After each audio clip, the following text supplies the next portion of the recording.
بسم اللہ الرحمن الرحیم۔ محترم ناظرین، السلام علیکم۔ پیغمبر اکرم صلی اللہ علیہ وآلہ وسلم کے زمانے کی بات ہے کہ ایک تاجر جو ہمیشہ خدا پر توکل رکھتا تھا، وہ تجارت کے لیے شام سے مدینہ کی طرف آ رہا تھا۔ راستے میں ایک شامی ڈاکو گھوڑے پر سوار ہو کر اس کی طرف تلوار لے کر آیا اور وہ اسے قتل کرنا چاہتا تھا۔ تاجر نے اس ڈاکو سے کہا، تمہارا مقصد میرا مال لوٹنا ہے تو مجھے قتل کیوں کرتا ہے؟ ڈاکو نے کہا، تجھے میں ضرور قتل کروں گا۔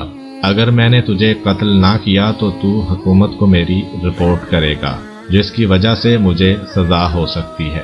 تاجر نے کہا کہ اگر تو نے مجھے ہر صورت قتل کرنا ہے تو مجھے اتنی مہلت دے کہ میں 2 رکعت نماز ادا کر لوں۔ ڈاکو نے تاجر کی یہ بات مان لی۔ تاجر نے نماز پڑھ کر دعا کے لیے ہاتھ اٹھائے اور کہا، بارے الہ، میں نے تیرے حبیب سے یہ بات سنی تھی کہ جو تجھ پر توکل کرے گا اور تیرا ذکر کرے گا وہ ہمیشہ امان میں رہے گا۔ پروردگار، یہ بیابان ہے، یہاں میرا کوئی مددگار نہیں ہے اور مجھ پر رحم فرما۔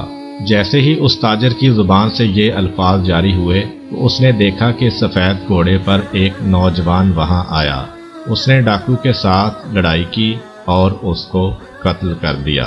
پھر وہ تاجر کے پاس آیا اور کہا، اے خدا پر توکل کرنے والے انسان، میں نے دشمن خدا کو قتل کر دیا ہے اور تجھے اس کے شر سے آزاد کر دیا ہے۔ تاجر نے اس سے کہا کہ خدا آپ کو جزائے خیر عطا فرمائے۔ آپ تعارف تو کروائیں کہ آپ کون ہیں اور مجھ غریب کی مدد کو کیسے آئے۔ اس نے کہا، سنو، میں تمہارا توکل ہوں اور اللہ نے مجھے نورانی شکل عطا کر کے آسمانوں پر بٹھایا ہے۔ اچانک مجھے جبرائیل علیہ السلام نے ندا دی کہ جاؤ، زمین پر دشمن تمہارے ساتھی کو ہلاک کرنا چاہتا ہے، زمین پر جا کر اس کی مدد کرو۔ جیسے ہی جبرائیل علیہ السلام نے مجھے حکم دیا تو میں فوراً زمین پر آیا اور تیرے دشمن کو ہلاک کر دیا۔ یہ کہہ کر وہ گھوڑ سوار نوجوان واپس چلا گیا۔ اس تاجر نے اس کے بعد خدا کی حمد و ثنا کی اور پیغمبر اکرم صلی اللہ علیہ وآلہ وسلم کے فرمان پر اس کے عقیدہ میں اور اضافہ ہوا۔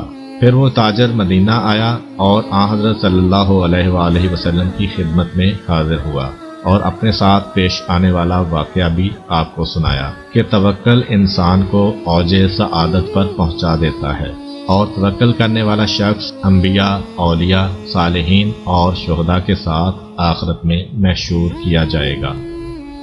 توکل کے حوالے سے ہی ایک اور واقعہ بیان ہوتا ہے کہ ایک مرتبہ حضرت موسیٰ علیہ السلام بیمار ہوئے تو بنی اسرائیل ان کی عیادت کے لیے آئے اور ان سے کہا، آپ فلاں جڑی بوٹی کو بطور دوا استعمال کریں تو آپ تندرست ہو جائیں گے۔